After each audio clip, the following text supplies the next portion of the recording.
Good morning विद्यार्थी मित्रों। आजना lecture में गई काल थी आगळना मुद्दानी शरूआत करीए छीए। लगभग 2 दिवस थी एमसीक्यूનું काम चालू है આપણું। एमां कोई विद्यार्थीओनी कोई क्वेरी आवती नहीं। एनो अर्थ के लगभग तमने बधी समझ पड़ी जती हशे। छतां पण मित्रों कोईपण जग्याए कोई मुश्केली कोई डाउट जेवुं लागे तो पूछी शको छो, चिंता ना करता। 37 प्रश्नों सुधीनी बात लास्ट टाइम करी थी। आज 38मां प्रश्नथी शरूआत करीए छीए। रकम वाँचुं छुं, समझो। स्मॉल क्यू जेटलो दरेक पर विद्युत भार होय तेवा कैपिटल आर अने 2R त्रिज्याना 2 गोळाओ छे। हवे बंनेने एकबीजाना संपर्कमां लावी अने दूर लई जवामां आवे छे तो दरेक गोळा परनो विद्युत भार शोधो। प्रश्न पहली नजरे जोईने एवुं लागे कि आ तो सहेलो साहेब आवड़ी जशे, पण थोड़ुं ध्यानथी समजवानुं छे कि क्यू जेटलो दरेक पर विद्युत भार होय एवा 2 जुदी जुदी त्रिज्याना गोळाओ छे। बंनेने एकबीजाना संपर्कमां लावी अने दूर करवाना छे। ध्यान राखजो, संपर्कमां लाव्या पछी ज्यारे गोळाओने एकबीजाथी दूर करवानो प्रयत्न करो तो ए वखते विद्युत भारनी वहेंचणी गोळाओनी त्रिज्याना समप्रमाणमां होय। आ पहला नंबरनो मुद्दो नवी वात छे, याद राखवानी छे तमारे। संपर्क द्वारा एटले के संपर्क पद्धतिमां गोळा पर विद्युत भारनी वहेंचणी तेनी त्रिज्याना समप्रमाणमां थाय छे। आ अगत्यनुं स्टेटमेंट छे, याद राखवानुं छे। हवे विद्युत भारनी वहेंचणी त्रिज्याना समप्रमाणमां दरेक पर क्यू जेटलो एवा 2 अलग अलग गोळाओ जेनी त्रिज्याओ जुदी छे तो आपणे लखी शकीए कि भाई पहला गोळा माटे Q1 प्रोपोर्शनल टू R1 अने बीजा नंबरना गोळा माटे Q2 प्रोपोर्शनल टू R2। त्रिज्यानुं समप्रमाण छे। गुणोत्तर लई लईए बंनेनो तो Q1 upon Q2 is equal to R1 upon R2। बंने में आचल मूकीने उडाड़ी दीधो एवुं समझी लेवानुं।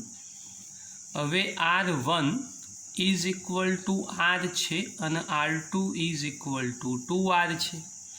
बंने मांथी R केन्सल करो तो जवाब 1 अपॉन 2 थशे। आनो अर्थ एवो थाय के माटे Q2 ने करता बनाओ तो Q2 is equal to 2 times Q1 थशे। समझो, आ बगड़ो ऊपर जशे, आ Q2 आ बाजू जशे एटले Q2 बराबर 2 वखत Q1। हवे नवी वात छे, Q1 plus Q2 is equal to 2Q। केम तो त्रिज्याना समप्रमाणमां बंनेने संपर्कमां लावी अने जुदा करो तो डायरेक्ट सूत्र लखेलू छे Q बराबर Q1 प्लस Q2 भाग्या 2। बगड़ो भागाकारमां हतो हूँ डायरेक्ट आ बाजू लई गयो छुं, सादुं रूप सरळ थाय। बाकी संपर्कमां लावीने जुदा पाडो तो विद्युत भार समान रीते वहेंचावो जोईए एटले बंनेनो सरवाळो भाग्या 2, पण बगड़ो आपणे आ बाजू लई गया एटले Q इज इक्वल टू करता बनावो तो बगड़ो नीचे होय, बगड़ो पेली बाजू लई गया। हवे आ जे किंमत मळी छे किंमत मूकी दईए। माटे Q1 Q2 नी जग्याए 2Q1 is equal to 2Q। माटे 3Q1 is equal to 2Q तो Q1 is equal to 2Q upon 3 एटले पहलो विद्युत भार 2Q अपॉन 3 होवो जोईए। आपણા 4 ऑप्शनों जुओ तो 4 ऑप्शनमांथी सी ऑप्शन एवो छे कि जेमां 2Q अपॉन 3 मळे छे, बाकी क्यांय नथी मळतो तो बीजुं गणवानी जरूर नहीं, डायरेक्ट जवाब लखी शकाय। पण एवी भूल नहीं करवानी कदाच 2q/3 बीजा कोई ऑप्शन में होय तो चिंता नहीं करवानी, एक मळी गयुं, हवे बीजू तो मळी ज जशे। तो हवे Q2 शोधवानो रह्यो, तो Q2 = 2Q1, तो 2 અને Q1 ની જગ્યાએ 2q/3, तो जवाब थशे 4q/3, એટલે Q2 = पण આપણો સાચો જવાબ પ્રાપ્ત થયો 4q/3। तो आ अगत्यनी बात है। प्रश्न सहेलो पण एक नवी बात शीखवा मळी कि संपर्क पद्धति में गोळा पर विद्युतभारनी वहेंचणी ए गोळानी त्रिज्याना समप्रमाणमां होवी जोईए। हवे नवो प्रश्न लई लईए। प्रश्न नंबर 39। रकम वाँचू छूं, समझो ध्यानथी। बे प्लेटोने एकबीजाने समांतर गोठवी छे, तेमना परनो विद्युतभार अनुक्रमे +q અને -q છે। विद्युतभारो समान रीते वहेंचायेला छे। हवे आ बे प्लेटो वच्चे बीजो कोई विद्युतभार मूकता तेना पर F जेटलू बळ लागे छे। जो हवे कोई एक प्लेटने दूर करवामां आवे तो आ विद्युतभार पर लागतुं बळ केटलुं हशे। रकम अगत्यनी छे, ध्यानथी वाँची अने समझजो। सौथी पहला नंबर में बे प्लेटो एकबीजाने समांतर आकृति दोरीए आपणे। तो धारो कि आ एक प्लेट, धारो कि आ बीजी प्लेट, बंने एकबीजाने समांतर गोठवी दीधी छे। एक प्लेट उपर +q विद्युतभार छे, बीजी प्लेट उपर -q विद्युतभार छे। आ प्लेट ने आपणे धन भारित करेली है, एटले आनी उपर बधो धन विद्युतभार आवशे। आ प्लेट ने ऋण भारित करेली है, तो आनी उपर बधो ऋण विद्युतभार आवी जशे। हवे बंने प्लेटो एनी उपर विद्युतभारो सरखी रीते वहेंची दीधा। प्लेटो वच्चे बीजो कोई विद्युतभार मूको। हवे आ प्लेटोनी वच्चे अहींया दाखला तरीके ए बिंदु पासे धारो के Q जेटलो विद्युतभार मूकीए छीए। ए बिंदु पासे धारो कि Q जेटलो विद्युतभार मूको तो एनी उपर F जेटलू बळ लागे छे। ए रकम में कीधुं छे। हवे एक प्लेट ने लई लो तो आ विद्युतभार पर लागतुं बळ शोधवानुं छे। हवे समझो, बे प्लेटो वच्चेनो विस्तार, आ बे प्लेटो वच्चेनो जे विस्तार तैयार थयो ए विस्तार, एमां विद्युत क्षेत्र शोधीए। तो सौथी पहला बंने प्लेटो वच्चेना विस्तार में विद्युत क्षेत्र, चलो बंने वच्चेना विस्तार में विद्युत क्षेत्र जूनूं जाणीतुं आपणुं सूत्र जे आपणे थियरी में साबित करेलुं छे, σ/ε0। हवे आ विद्युतभार पर लागतुं बळ, विद्युतभार पर लागतुं बळ, तो F = Q × E। हवे Q तो तमारो सलामत छे ने E नी जग्याए σ/ε0 एटले बळ तैयार थई गयुं। हवे आ बे प्लेटोनी वच्चेनी वात करी आपणे। हवे समझो, आ बे प्लेटोनी वच्चेना विस्तारनी वात थई। सॉरी, अहींया थोड़ुं देखातुं नथी, जोई लेजो जरा। फरी एकवार कही दऊं छुं। बंने प्लेटो वच्चेना विस्तार में विद्युत क्षेत्र σ/ε0 आपणा सूत्रनी मददथी। आ विद्युतभार पर लागतुं बळ F = Q × E। Q सलामत ने एनी जग्याए σ/ε0। ज्यारे बे प्लेटो होय त्यारे बळ आपणे आ रीते शोधेलुं छे।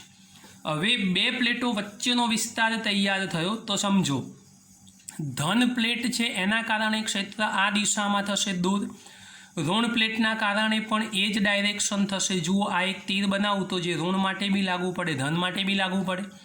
तो बे प्लेटो वच्चे अहींया सिग्मा एक ज प्लेट छे एटले σ/2ε0। बीजी प्लेट छे तो σ/2ε0। बंने एक ज दिशामां एटले सरवाळो करीने आपणे σ/ε0 लख्युं। बे प्लेटो हती तो पण हवे आपणे एक ज प्लेटनी वात करीशुं।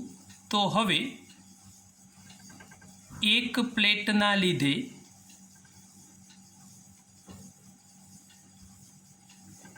विद्युत क्षेत्र હવે એક પ્લેટના લીધે વિદ્યુત ક્ષેત્ર ધારો કે ઈ ડેશ કહી દઉં તો સમજાયું એ પ્રમાણે સિગ્મા અપોન 2 એપ્સાઇલોન 0 થશે. હવે એક પ્લેટના કારણે વિદ્યુત ક્ષેત્ર થયું તો એના કારણે લાગતું બળ શોધીએ. ધારો કે એફ ડેશ નામ આપું તો એફ ડેશ બરાબર ક્યુ ઇન્ટુ ઈ ડેશ, તો ક્યુ સલામતને ઈ ડેશની જગ્યાએ સિગ્મા અપોન 2 એપ્સાઇલોન 0. એટલે એક જ પ્લેટ હોય તો જવાબ આપણો ક્યુ સિગ્મા અપોન 2 એપ્સાઇલોન 0 થશે. પણ ક્યુ સિગ્મા અપોન એપ્સાઇલોન 0, ક્યુ સિગ્મા અપોન એપ્સાઇલોન 0 ને એફ કીધેલું છે, તો એવા સંજોગોમાં મારે જો એફ ડેશ શોધવો હોય તો આટલું જે પદ તૈયાર થયું એ પદને એફ કહી દો તો તમારો જવાબ જે તૈયાર થશે એ થશે એફ ભાગ્યા 2. તો આપણો ઓપ્શન એ સી વિકલ્પ સાચો જવાબ આપશે, એફ અપોન 2. નવો પ્રશ્ન, અગત્યનો પ્રશ્ન છે, આમાં પણ ખાસ ધ્યાન રાખજો. આ એક સારો પ્રશ્ન છે. 1 કુલંબ ધન વિદ્યુત ભારમાંથી બહાર આવતી વિદ્યુત ક્ષેત્ર રેખાની સંખ્યા જણાવો. કૌંસમાં બીટા ઇઝ ઇક્વલ ટુ 1 લખેલું છે. વિદ્યાર્થી મિત્રો, ક્ષેત્ર રેખાની સંખ્યા માટેનું આપણી ચોપડીમાં નથી એવું એક નવું સૂત્ર તમને બતાવું છું, એ તમારે યાદ રાખવાનું છે. તો ક્ષેત્ર રેખાઓની સંખ્યા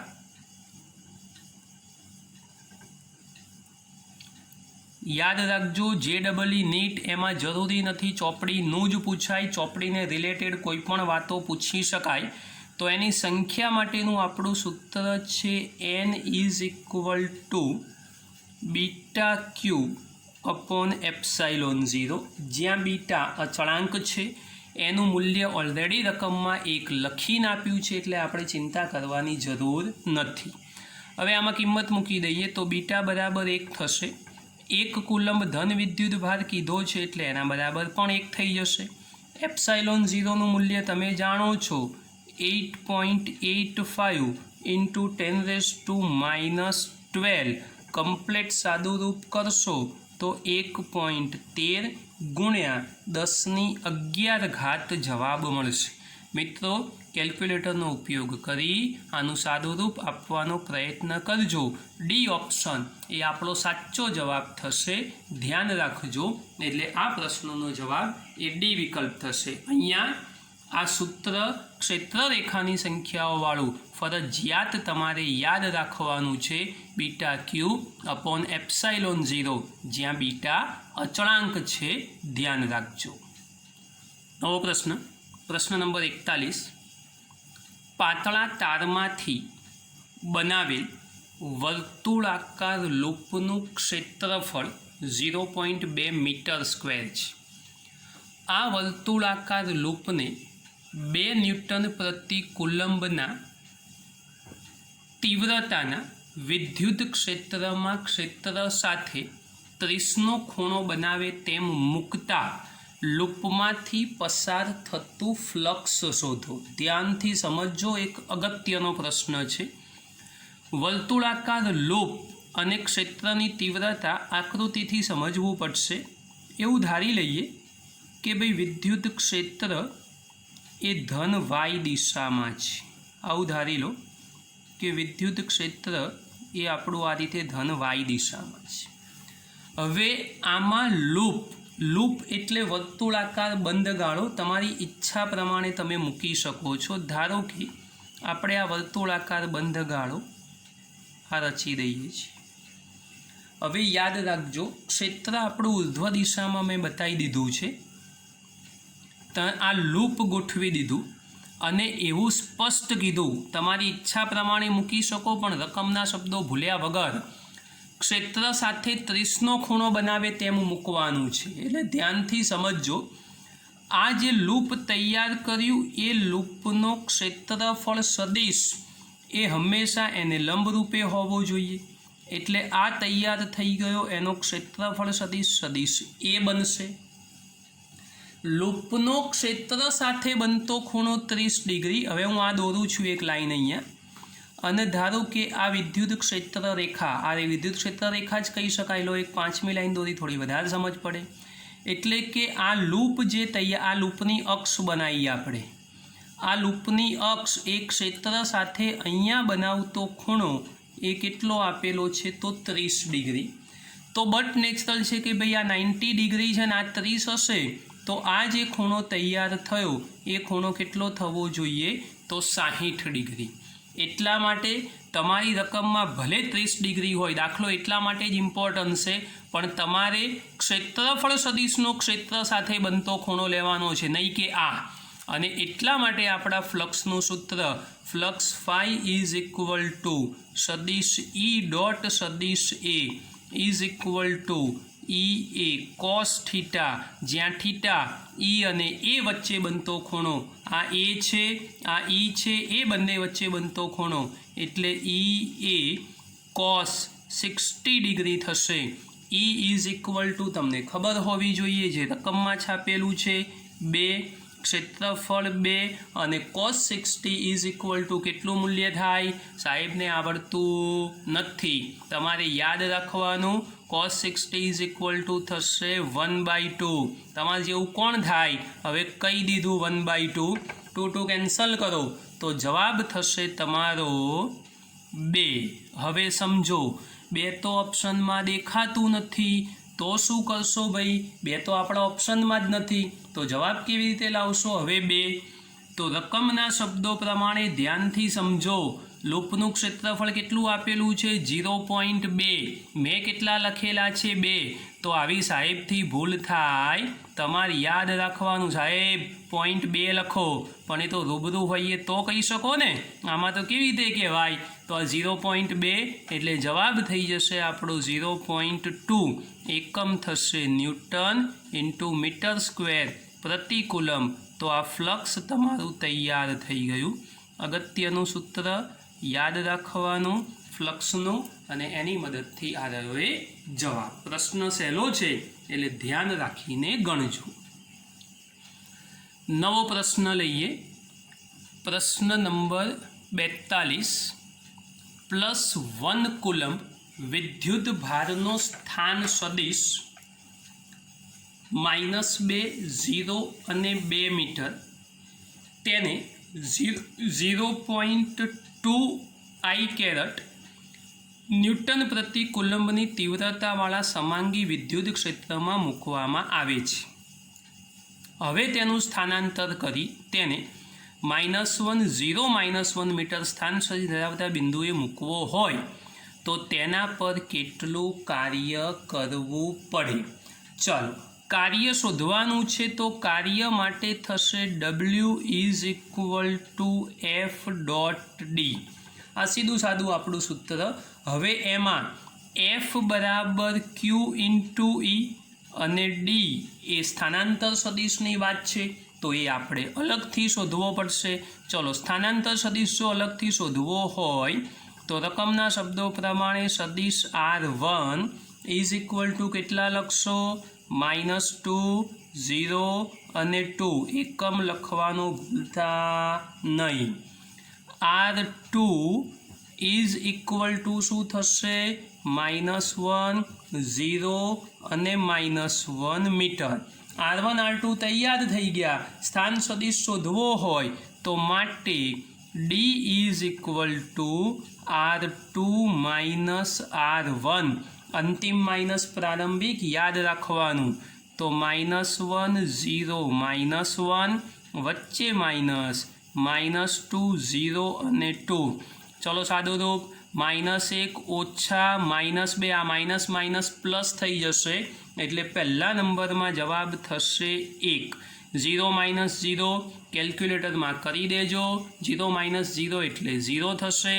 ત્રીજા નંબરમાં -1, -2 એટલે થશે -3.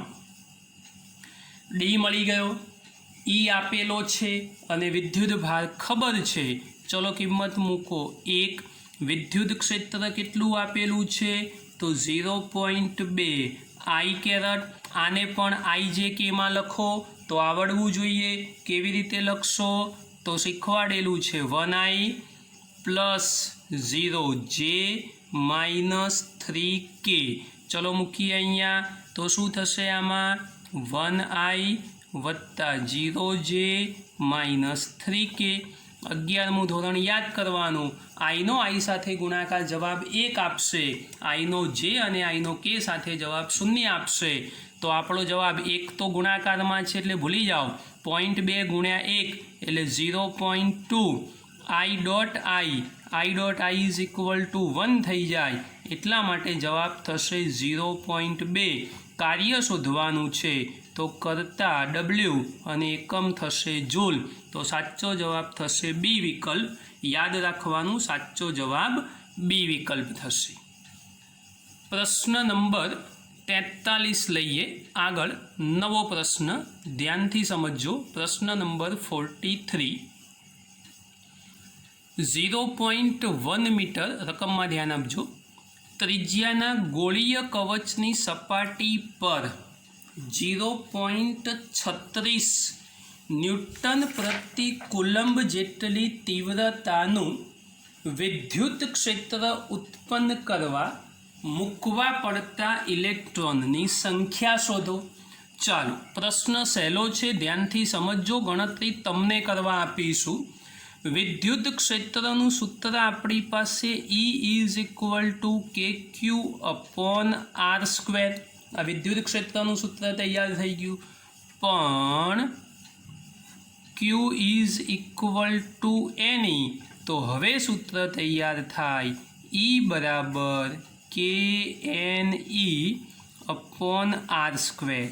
તમારે શોધવાનો છે n તો nને કરતા બનાવો તો શું થશે ER² એના છેદમાં K ઇન્ટુ ER² એના છેદમાં K ઇન્ટુ E આપી દીધેલું છે 0.36 R બરાબર 0.1 મીટર કેનું મૂલ્ય જાણો છો ઇલેક્ટ્રોનનો વિદ્યુતભાર ખબર છે એક પ્રશ્નની ગણતરી તમને કરવા આપું છું તમારે ગણવાની એટલે આપણી સિસ્ટમ પ્રમાણે અહીંયા થશે સેલ્ફ યાદ રાખી ગણતરી કરજો ગણતરી કર્યા પછી જવાબની કેવી રીતે ખબર પડશે તો સાચો જવાબ હું કહી દઉં છું સાચો જવાબ સી વિકલ્પ 2.5 ગુણ્યા 10⁶ ઇલેક્ટ્રોન આવવા જોઈએ હવે પ્રશ્ન નંબર 44 એક પીથ બોલ ઘણા સંજોગોમાં આને પીચ બોલ તરીકે પણ ઓળખે છે મિત્રો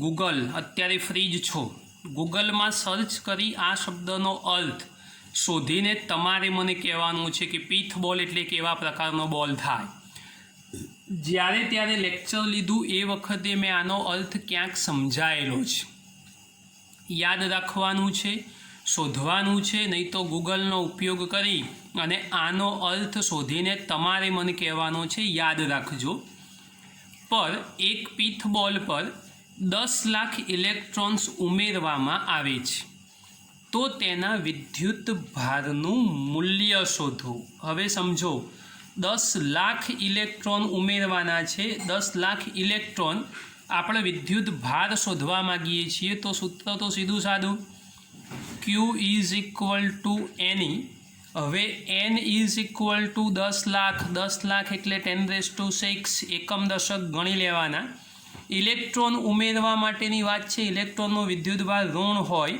એટલે -1.6 ગુણ્યા 10⁻⁻19 કુલંબ આનું સાદુરૂપ કરશો એટલે જવાબ આવશે -1.6 ગુણ્યા આ -19 વત્તા 6 એટલે -13 કુલંબ ઓપ્શન જોઈ લેજો ઇલેક્ટ્રોનની વાત છે સી ઓપ્શન સાચો થશે ઇલેક્ટ્રોન ઉમેરવાની વાત છે ને એટલા માટે આ પ્રશ્નમાં પીથ બોલનો ગૂગલમાંથી અર્થ શોધી અથવા એનો પર્યાય શબ્દ શોધી તમારે મને કહેવાનો છે ધ્યાન રાખજો નવો પ્રશ્ન લઈએ પ્રશ્ન નંબર 45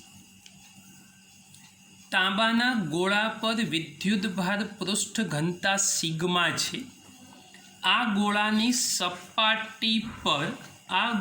સપાટી પર વિદ્યુત ક્ષેત્રની તીવ્રતા શોધો તાંબાનો ગોળો છે અને વિદ્યુતભારની પૃષ્ઠ ઘનતા સિગ્મા આપેલી છે એની સપાટી ઉપર તમારે ક્ષેત્ર શોધવાનું છે। ધ્યાન રાખજો। ધારી લઈએ આપણે પહેલાં, સૌથી પહેલાં ધારો કે ગોળાની ત્રિજ્યા is equal to small r. ગોળાની ત્રિજ્યા is equal to small r. હવે પૃષ્ઠ ઘનતાનું સૂત્ર ખબર છે, માટે વિદ્યુત ભાર પૃષ્ઠ ઘનતા કહી દઈશું sigma is equal to q upon A. આવી ખબર છે। આમાંથી જો ક્યુને કરતા બનાવો તો થશે સિગ્મા ઇન્ટુ એ, માટે ક્યુ બરાબર સિગ્મા સલામત અને એની જગ્યાએ કરીશું 4 સ્મોલ આર સ્ક્વેર। એટલે આ બીજી વાત થઈ ગઈ। હવે તમારે શોધવાનું છે વિદ્યુત ક્ષેત્ર। આ તો ખાલી ક્યુ શોધ્યો, તો હવે વિદ્યુત ક્ષેત્ર જો શોધવું હોય તો E ઇઝ ઇક્વલ ટુ કે ક્યુ અપોન આર સ્ક્વેર। ચલો કેની જગ્યાએ 1/4πε0 મૂકી શકાય, તો કેના સ્થાને મૂકો 1/4πε0, ક્યુના સ્થાને સિગ્મા ઇન્ટુ 4 આર સ્ક્વેર, છેદમાં થશે આર સ્ક્વેર। આર સ્ક્વેર ઉડાડો, 4 ઉડાડો, તો તમારું વિદ્યુત ક્ષેત્ર સિગ્મા અપોન ε0 તૈયાર થશે। ધ્યાન રાખજો મિત્રો, આ બધા જ પ્રશ્નો અગત્યના છે, એને ધ્યાનથી સમજવાના। તો ઓપ્શન ડી તમારો સાચો જવાબ થશે, સિગ્મા અપોન ε0। નવો પ્રશ્ન લઈએ। પ્રશ્ન નંબર 46। R1 અને R2 ત્રિજ્યાના બે વાહક ગોળાઓ પર વિદ્યુત ભારની પૃષ્ઠ ઘનતા સમાન છે। સિગ્મા સરખો આપ્યો છે, ધ્યાન રાખજો। તેમની સપાટી પરના વિદ્યુત ક્ષેત્રની તીવ્રતાનો ગુણોત્તર શોધો। ચલો, અહીં બંને ગોળાની વિદ્યુત ભારની પૃષ્ઠ ઘનતા સમાન છે અને સમાન હોવાથી sigma 1 is equal to sigma 2 લખી શકાય। ચલો, સિગ્મા બરાબર ક્યુ અપોને બે ગોળાઓ છે, પહેલાંને Q1 વિદ્યુત ભાર આપી દઈએ, એની જગ્યાએ 4 R1 સ્ક્વેર, બીજાનો વિદ્યુત ભાર Q2 લઈ લો, છેદમાં 4 R2 સ્ક્વેર। બે ત્રિજ્યાઓ જુદી જુદી લઈ લીધી।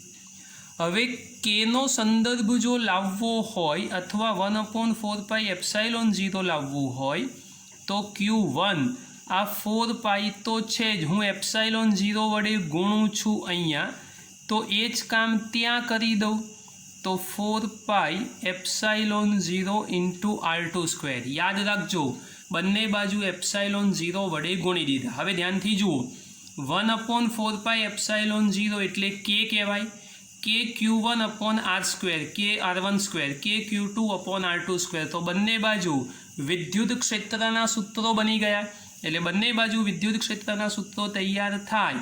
ના સમજ પડે તો આ રીતે લખી આપું, 1/4πε0 Q1 upon R1 square is equal to 1/4πε0 Q2 upon R2 square.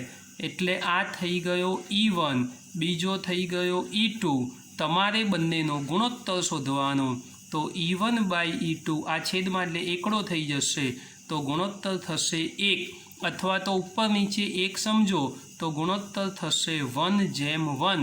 એટલે ઓપ્શન ડી એ તમારો સાચો જવાબ થશે। યાદ રાખજો, આ પણ એક અગત્યનો સારો પ્રશ્ન છે। પ્રશ્ન નંબર 47। આગળ નવા પ્રશ્નની વાત કરીએ છીએ।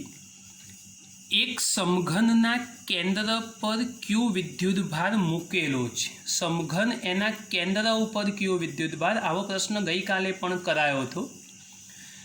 પહેલાં છે ને PMT, AI, EEE આવી બધી પરીક્ષાઓ લેવાતી। પીએમટી એટલે પ્રી મેડિકલ ટેસ્ટ, જે મેડિકલમાં જતા બાયોલોજીના બાળકો હોય એના માટે આ ટેસ્ટ લેવાતો. તો એવી પરીક્ષાની અંદર 2000ની સાલમાં આજથી 20 વર્ષ પહેલાં આ પ્રશ્ન પૂછાયેલો છે. એટલે પ્રશ્નને સિમ્પલ ના લેતા સમજજો. એક સમઘનના કેન્દ્ર પર ક્યુ વિદ્યુતભાર મૂકેલો છે, તો આ સમઘનની બધી બાજુઓમાંથી પસાર થતું ફ્લક્સ શોધો. હવે ગાઉસના નિયમ પ્રમાણે ઉપયોગ કરો તો સમઘનની ટોટલ બાજુઓ હોવી જોઈએ 6. બધી બાજુઓમાંથી પસાર થતું, એક બાજુમાંથી કીધું હોત તો Q/6ε0 લખત, પણ ટોટલ સમઘનમાંથી કીધું છે, દરેક બાજુઓમાંથી પસાર થતું ફ્લક્સ, તો ઓપ્શન સી જ સાચો હોવો જોઈએ, Q/ε0. એટલા માટે આ પ્રશ્ન લીધો. ગઈકાલે આવો લીધો હતો, પણ એક બાજુમાંથી માગ્યું હતું તો છઠ્ઠા ભાગનું કર્યું હતું. અહીંયા બધી બાજુઓમાંથી કર્યું છે અને બધી બાજુમાંથી કરેલું હોવાથી યાદ રાખવાનું જવાબ આવશે Q/ε0. પ્રશ્ન વીઆઈપી છે, 2000ની સાલમાં પીએમટીમાં પૂછાયેલો છે, એટલે સમજજો, પ્રશ્ન સહેલો છે.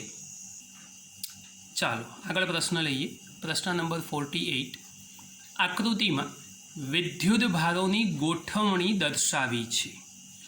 આકૃતિમાં દર્શાવેલા બંધ પૃષ્ઠ સાથે સંકળાયેલું ફ્લક્સ શોધો.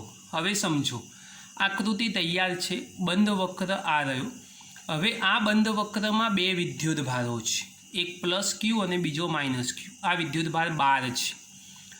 વિદ્યુત ક્ષેત્રવાળી વાત હોય તો જુદો કોન્સેપ્ટ વિચારવો પડે. તમારે ફ્લક્સ શોધવાનું. ફ્લક્સ શોધવા માટે આપણું સૂત્ર ϕ Q/ε0 ગાઉસના નિયમ પ્રમાણે. તો ફ્લક્સ ϕ Q/ε0 સૂત્રમાં આ બંધ પૃષ્ઠ વડે ઘેરાયેલો વિદ્યુત ભાર જુઓ, એક +Q છે, બીજો -Q. એટલે બંધ પૃષ્ઠમાં ઘેરાયેલ વિદ્યુત ભાર, બંધ પૃષ્ઠમાં ઘેરાયેલ વિદ્યુત ભાર 0 હોવાથી તેની સાથે સંકળાયેલું ફ્લક્સ એ કેવું થવું જોઈએ? તો 0. અહીંયા 0 મૂકી દો એટલે તમારે. એટલે મિત્રો 48માં ફરી એકવાર બંધ પૃષ્ઠમાં ઘેરાયેલ વિદ્યુત ભાર 0 અને એટલા માટે ફ્લક્સનું મૂલ્ય થઈ જશે 0. યાદ રાખજો. નવો પ્રશ્ન લઈએ. પ્રશ્ન નંબર 49, 49મો પ્રશ્ન. રકમના શબ્દો સમજજો જરા. બંધ પૃષ્ઠમાં દાખલ થતું અને બહાર આવતું વિદ્યુત ફ્લક્સ અનુક્રમે 8×10³ અને 4×10³ એકમ છે. તો આ બંધ પૃષ્ઠમાં કુલ વિદ્યુત ભાર કેટલો હશે? હવે બંધ પૃષ્ઠમાં દાખલ થતું અને બહાર આવતું બે કીધેલા છે. દાખલ થતું વિદ્યુત ફ્લક્સ અને બહાર આવતું સમજો ધ્યાનથી. યાદ કરવાનું ધન અને ઋણ વિદ્યુત ભાર માટેનો કોન્સેપ્ટ. માટે સૌથી પહેલાં પૃષ્ઠ સાથે સંકળાયેલ કુલ flux phi is equal to phi1 plus phi2.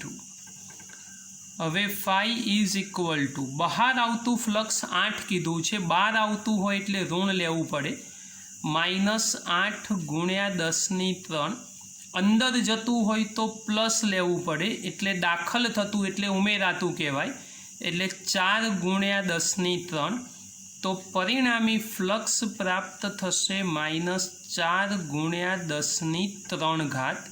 આ માત્ર ફ્લક્સ મળ્યું આપણને પહેલાં. હવે ફ્લક્સ મળ્યા પછી તમારે વિદ્યુત ભાર શોધવાનો છે. તો ગાઉસના નિયમ પ્રમાણે ફ્લક્સ phi Q/ε0. ક્યુને કરતા બનાવો તો ફ્લક્સ phi × ε0. ફ્લક્સ phi થશે -4 × 10⁻³ ε0ની કિંમત નથી મૂકવાની, યાદ રાખજો. તો Q -4 × 10⁻³ ε0. કોઈક સંજોગોમાં પ્રશ્નમાં એપ્સાઇલોન 0ની કિંમત મૂકી અને ગણતરી સાથે પણ પૂછેલું હોય તો ચિંતા કરવાની જરૂર નથી. એપ્સાઇલોન 0ની કિંમત મૂકીને સાદુરૂપ આપો એટલે તમારો જવાબ તૈયાર થઈ જશે. તો યાદ રાખજો, ઓપ્શન ડી એ તમારો સાચો જવાબ થશે. પ્રશ્ન નંબર 50. અડધી સેન્ચુરીમાં પહોંચી ગયા છીએ. છેલ્લો એક જ પ્રશ્ન બાકી છે આપણો. તમે પણ ઘેર બીજા પ્રશ્નોની પ્રેક્ટિસ કરતા રહેજો, હું જે રેગ્યુલર મોકલી આપું છું એમાં. બે બિંદુવત વિદ્યુત ભારો, એક અગત્યનો પ્રશ્ન છે આ પણ યાદ રાખજો. બે બિંદુવત વિદ્યુત ભારો વચ્ચેનું વિદ્યુત બળ 200 ન્યૂટન. જો કોઈ એક વિદ્યુત ભારનું મૂલ્ય 10% વધારવામાં આવે અને બીજા વિદ્યુત ભારનું મૂલ્ય 10% ઘટાડવામાં આવે તો આટલા જ અંતરે રહેલા બંને વિદ્યુત ભારો વચ્ચેનું વિદ્યુત બળ શોધો. ધ્યાનથી સમજજો. આપણા બળ માટેની ફોર્મ્યુલાઓ જે છે આપણે એનો જ ઉપયોગ કરવાનો છે. હવે વિદ્યુત ભારો વચ્ચેનું વિદ્યુત બળ 200 ન્યૂટન એટલે F is equal two KQ1 Q2 upon R². એમાં F બરાબર 200 છે. KQ1 Q2 upon R². આ સમીકરણ નંબર 1 તૈયાર થઈ ગયું. હવે શું કીધું છે કે ભાઈ એક વિદ્યુત ભારનું મૂલ્ય 10% વધારો, બીજાનું 10% ઘટાડો. તો હવે એ વાત કરીએ. નવું બળ લઈએ F', K સલામત રહેશે. Q1 એના 10% વધારવાના છે એટલે Q1 100% તો છે જ. 10% વધારો ટોટલ 110% થાય. 110 ભાગ્યા 100 કરશો એટલે 1.1 Q1 થઈ જશે. બીજાનું મૂલ્ય 10% ઘટાડવાનું છે. 100 ઓછા 10 કરશો 90 અને ભાગ્યા 100 ટકાવારીમાં કરશો 90%ના એટલે 0.9 Q2 થશે. એટલા જ અંતરે રાખવાનું કીધું છે એટલે R² તો તમારે એ જ રાખવો પડશે. આનું સાદું રૂપ કરીએ તો શું થાય? માટે F' બરાબર K 1.1 ગુણ્યા 0.9 એટલે જવાબ થશે 0.99 KQ1 Q2 અપોન R². અરે સોરી, K આગળ લખી દીધો છે એટલે અહીંયા ભૂલથી લખાયો.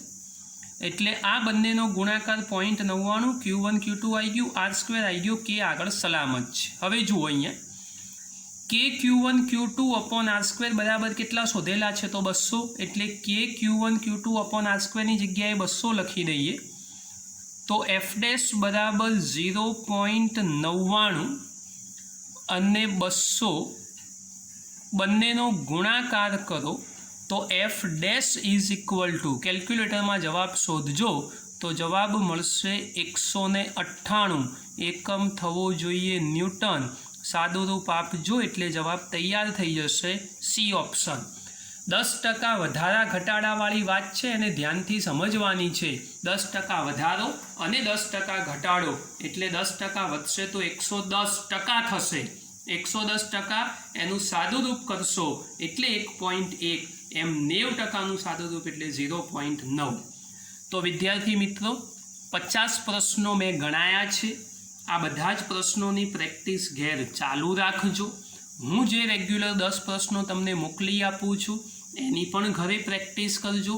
તમને કોઈ પણ જગ્યાએ મુશ્કેલી હોય તો ફરી એકવાર યાદ કરાવો, મને ફોન કરીને પૂછજો. બાકીના નવા પ્રશ્નો કાલના લેક્ચરમાં કરીશું.